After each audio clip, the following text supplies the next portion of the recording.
खुलुमबाय लोगोफोर, नोंथांमोनखौ डियार ब्रह्म चेनेलाव आरो फिन खेबसेबाव बयखौबो बरायनाय बावहरग्रोनाय जाबाय। आं दिनै नोंथांमोननि सिगाङाव आरोबाव माखासे सानसेनि खौरां लानानै फैबावलायबाय। आसा खालामो नोंथांमोनहा खौरांखौ खोनासंनानै मोजां मोनगोन। आरो बेजों लोगोसेनो नोंथांमोनहा सानफ्रोमबोनि फुंबिलि समाव बेबादिनो गोदान खौरांनि आपडेट मोननो थाखाय चेनेलखौ साबस्क्राइब खालामनानै लादो आरो खौरांखौ खोनासंनानै मोजां मोनोब्ला अन्नानै लाइक, शेयार आरो कमेन्टबो खालामनानै होलांब्लानो जाबाय। दिनैनि गिबि खौराङावनो दङ BTC ग्रेड 3 नि लिरनाय आनजादा 15 जुनाव जागोन। मिरु सायख' बर्ड CSB BTC आ फोसावदों दि BTC नि गुबुन बिफानफोरनि सिङाव थानाय ग्रेड 3 मासिनि ग्रेजुवेट थाखोनि थाखाय लिरनाय आनजादा 15 जुन 2025 रबिबारखालि जागोन।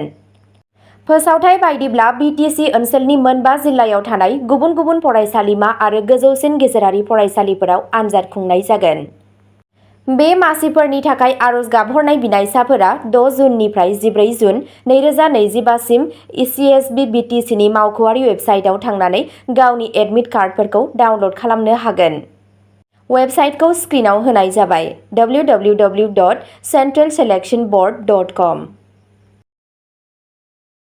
नैथि खौराङाव दङ BTC बिसायख'थिनि सिगां बावखुंग्रियाव कंग्रेसआ हाबाफारिफोरखौ बांहोदों। BTC बिसायख'थि खाथियाव फैनायजों लोगोसे आसाम कंग्रेसआ मोनसे मिथिजानाय खौरां बावखुंग्रि बियाबाव गावसोरनि आफादारि खामानिखौ गोख्रोंसिन खालामबाय। खौरां बिजोंनिफ्राय मिथिनो मोननाय बायदियै गावनि बिथाखौ गोख्रों खालामनो थाखाय कंग्रेसआ क'क्राझार जिल्ला कंग्रेसनि आफादगिरि प्रेम हासदानि दैदेननायाव औवाबारि गामियाव मोनसे गोनां मेल खुंदों। लाइमोन कंग्रेस आरो NSUI गांखंनि सिङाव मोननै गोदान आफादफोर दानाय जादोंमोन। एबसुनि बारग' सोद्रोमा आमिर बसुमतारीखौ लाइमोन कंग्रेसनि आफादगिरि थिसननाय जादोंमोन। फारसेथिं ARSUनि बारग' सोद्रोमा बिन'द राभाया NSUI इउनिटखौ दैदेनगोन। जानो हाथाव कंग्रेसनि बिजाथि सुनिल नार्जारिया बुंदोंमोन दि रायजो राजानि मददआ बांगासिनो दं। बिथाङा दानि MLA दनेश्वर गयारीखौ सोंखारिदोंमोन आरो UPPL खौ थांखिनानै दाबि खालामदोंमोन दि मोन्नैबो दोलोआ थांनाय बोसोरफोराव बावखुंग्रियाव जौगानाय होनायाव फेलें जादों। थामथि खौराङाव दङ क'क्राझाराव 500 BPF BJP मावथिफोरा हाबनायनि उनाव UPPLआ गोख्रों थुलुंगा मोन्दों। मोनसे गेदेर राजखान्थियारि जौगानायाव BPF आरो भारतीय जनता पार्टी BJPनिफ्राय 500 दैदेनगिरि आरो मावथिफोरा 5 जुनखालि इउनाइटेड पिपल्स पार्टी लिबारेल UPPLआव हाबदोंमोन। क'क्राझारनि प्रगति भवनाव गिदिर जयनिं फोरबो खुंनाय जादोंमोन।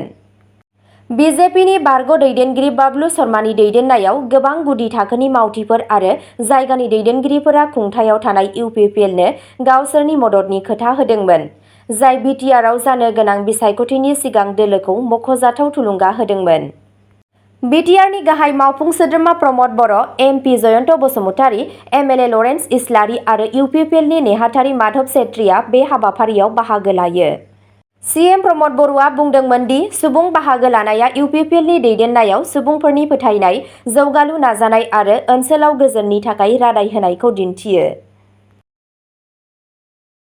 ब्रैथि खौराङाव दङ साहा गुवाहाटीआव लाभलिना बक्सिं एकाडेमि बेखेवबाय। आसामनि लाइमोन बक्सारफोरनि थाखाय मोनसे गिदिर थुलुंगा। आसाम चिफ मिनिस्टार हिमन्त बिश्व शर्माया 5 जुनखालि सा गुवाहाटीनि बरचन्द्रआव लाभलिना बक्सिं एकाडेमिखौ बेखेवबाय। एकाडेमिनि मुंखौ अलिम्पिक ब्रन्ज मेडेल देरहागिरि लाभलिना बरग'हाइनि मुङाव दोननाय जादों आरो बेनि थांखिया रायजोनि लाइमोन बक्सिं रोंग'थिफोरखौ फोरोंथाय होनाय। गिबि मन्थ्रिया लाभलिनाखौ आसामनि गोग्गानायनि नेरसोन महरै बाख्नायदोंमोन आरो बुंदोंमोन दि एकाडेमियाव गोदान मुगानि फोरोंथायनि खाबुफोर दं। गंसे थाग्रा हस्टेलजों लोगोसे आरोबाव जौगाथायनि थाखाय 2 कौटि रांनि अनसुंथाइबो फोसावनाय जादों। गोबां लाइमोनफोरखौ हाबनायाव मदद होनो थाखाय फोरोंथायनि मासुलखौ 500 रांल' दोननाय जायो। गोसो गुदुं लाभलिनाया गिबि मन्थ्रिखौ साबायखर बावदोंमोन आरो बुंदोंमोन दि एकाडेमिया बिथांनि सिमां जाफुंसारनाय। बिथांजोआ मिजिं थिदों दि बेयो आसाम आरो भारतनि थाखाय इयुननि चेम्पियन जोनोम होगोन। बाथि खौराङाव दङ आसामाव घुस लानायनि केसआव एक्साइज अफिसार हमजादों। जाख्ल'नायनि सायाव मोनसे गिदिर सिग्रोमनायाव आसामनि भिजिलेन्स एन्ड एन्टि कारापसन डाइरेक्टरेटआ 6 जुनखालि सानै आबखारि मावख'गिरिफोरखौ खादोंमोन। आबखारि बिफाननि लेङाइ सामलायगिरि मारमेश्वर दास आरो कनस्टेबल अभिजित बरुवाखौ एसिबि पिएस केस नं 36/2025 नि सिङाव रेबथुमनाय घुस लानायनि गसराव हमनाय जादोंमोन। दासआ अजद होनाय बायदिब्ला जौनि गला काम बार लाइसेन्स होनो थाखाय 50,000 रां घुस बिदोंमोन। अजद होग्राया रां होनो राजि जायाखैमोन। बिथोनगिरिनो खौरां हरो। बिश्वनाथनि डिसि मावख'आव मोनसे फान्दायनाय जादोंमोन, जेराव कनस्टेबलआ बरुवाखौ घुस लानाय आखाइजों हमनाय जादोंमोन।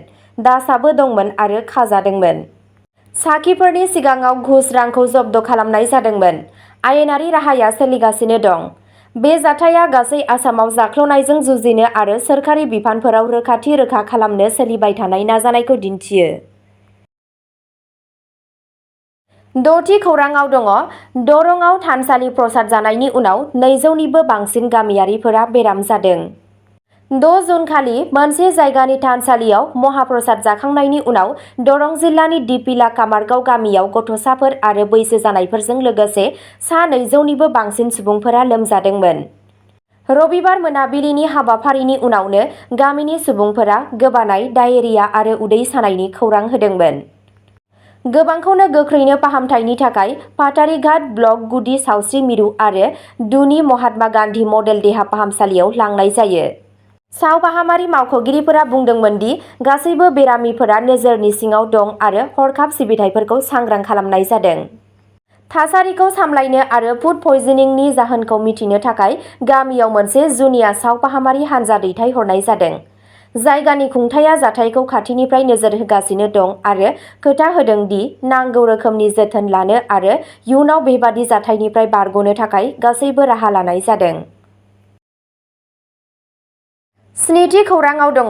मोब्लिब बिफाननि सांग्रांथि गैयैनि जाहोनाव सिलकुरियाव बिफा आरो 3 बोसोर बैसोनि फिसाज्लाया मोब्लिब बोगथाबजानानै जिउ गोमायो।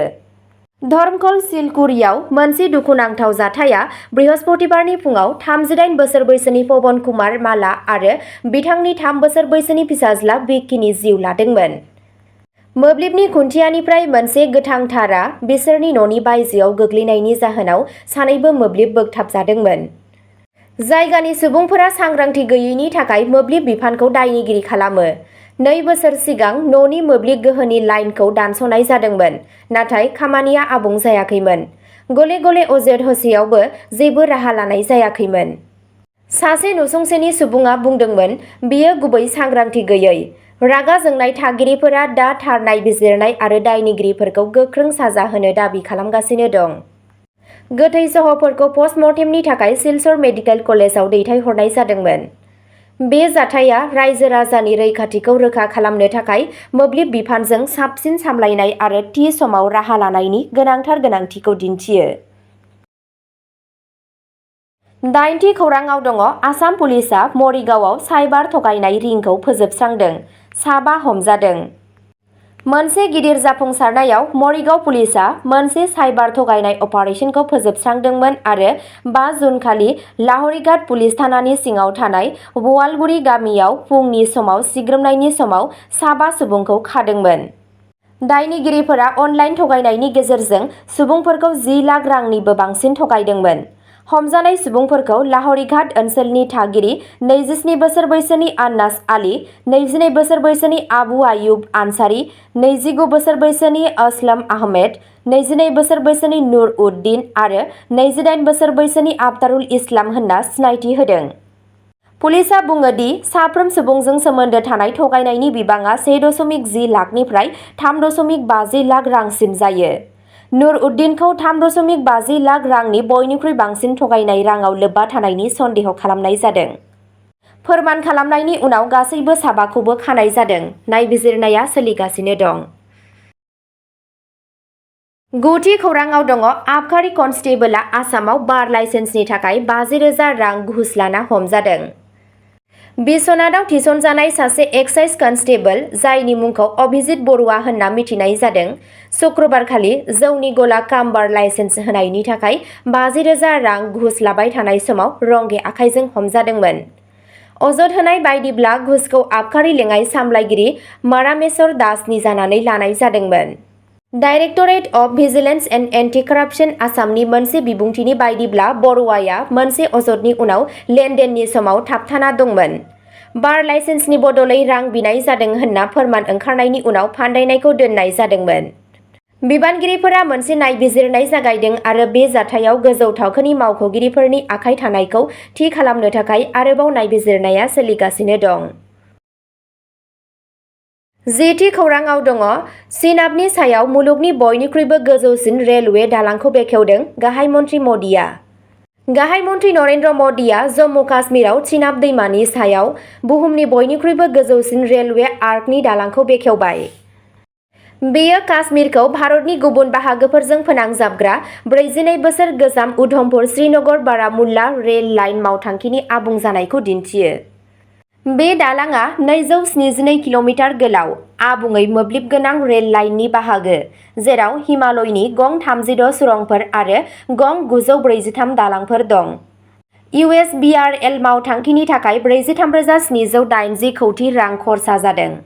बे हाबाफारियावनो गाहाय मन्थ्रि मदिआ कटरा आरो श्रीनगरनि गेजेराव गिबिसिन वन्दे भारत एक्सप्रेस ट्रेनखौबो फिरफिला दिन्थिनानै जागायजेनदोंमोन। बे गोदान ट्रेनखौ जुनियायै जोबोद मोजां बोथोरनि थासारियाव खारनो थाखाय डिजाइन खालामनाय जादों। -20 डिग्री सेल्सियासआवबो आरो बेयो हिटिं सिस्टेम आरो इनसुलेटेड खिखरफोरजों सुजुजानाय। बेखेवनाय समाव रेल मन्थ्रि आश्विनी वैष्णव, जम्मु काश्मीरनि LG मन'ज सिन्हा आरो उमर आब्दुल्लाया दंमोन। अब्ला दिनैनि खौरांआ एसेनोसै। नोंथांमोनहा जुदि सानफ्रोमबो फुंबिलि समाव सानसेनि फानजामुथि नायनानै मोजां मोनोब्ला स्क्रिनाव होनाय चेनेल बड' इनफ' पइन्टआव थांनानै नायहैनो हागोन। चेनेलनि लिंकखौ डिस्क्रिप्शनावनो होनाय जादों। गोजोन्थों।